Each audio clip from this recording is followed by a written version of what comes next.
Madam আপনার চা। Madam আসসালামু আলাইকুম। ওয়ালাইকুম আসসালাম। বসুন প্লিজ।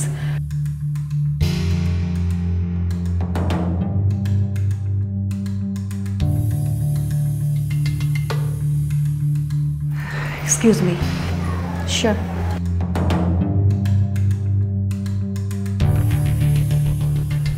কাজল সাহেব, আপনি একটু এদিকে আসুন। দেখুন কাজল সাহেব, আমি জানি যে ম্যাজিস্ট্রেট আপনার বোন। আপনি আমার অফিসে চাকরি করে কিন্তু আপনার বোনকে অনেক কষ্ট করে লেখাপড়া শিখিয়েছেন, মানুষ করেছেন। এখন সে বড় ম্যাজিস্ট্রেট।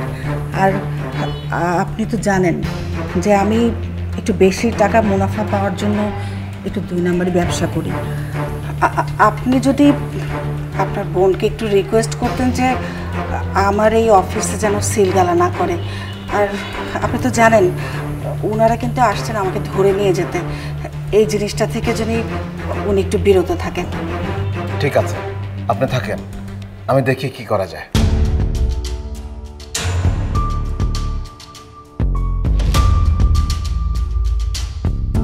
বোন, তোর সাথে একটু কথা ছিল। জি ভাইয়া বলো।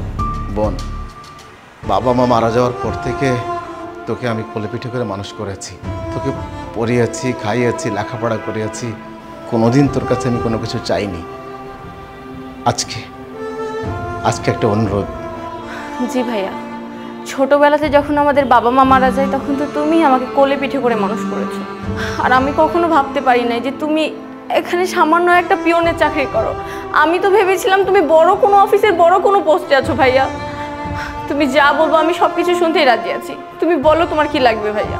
না মানে আমার বস বলছিল, মানে আমি তার নুন খেয়েছি, এত বছর ধরে এখানে আমি চাকরি করছি, মানে একটু রিকোয়েস্ট, মানে তুই কি রাখতে পারিস না বোন? কিন্তু ভাইয়া এখন আমি এখানে এসেছি সরকারের একটা বেতনভুক্ত কর্মচারী, ম্যাজিস্ট্রেট হয়ে। এখানে আমি তোমার কোনো কথাই শুনতে পারবো না। আমি জানি প্রতিদিন সততার সাথে ডিউটি করছিস, মানে আমাদের কোম্পানিকে, মানে একটা কোম্পানিকে ছাড় দিলে নিশ্চয়ই তোর কোনো অসুবিধা হবে না। এই মুহূর্তে আমি না কারো বোন, কারো সন্তান, এমনকি কারো ফ্যামিলির মেম্বারও না। আমি একজন ম্যাজিস্ট্রেট, জনগণের সেবক। আর তুমি কি জানো ভাইয়া তোমার বস কি করেছে? তোমার বস বাজারে 2 নাম্বারই মাল সাপ্লাই করছে, যার কারণে জনগণের কত ক্ষতি হচ্ছে। আর আমি এখানে এসেছি তোমার বসের অফিস সিলগালা করতে। প্লিজ বোন, তুই আমাদের কোম্পানিটাকে সিলগালা করিস না। মানে আমার বস খুব রিকোয়েস্ট করেছে। এটা আমার পক্ষে অসম্ভব ভাইয়া। তুই ভাইয়ের এই কথাটা রাখবো।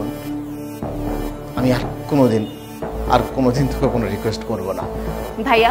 ধরতে গেলে এই পৃথিবীতে সব কর্মচারীরই আপনজন আছে।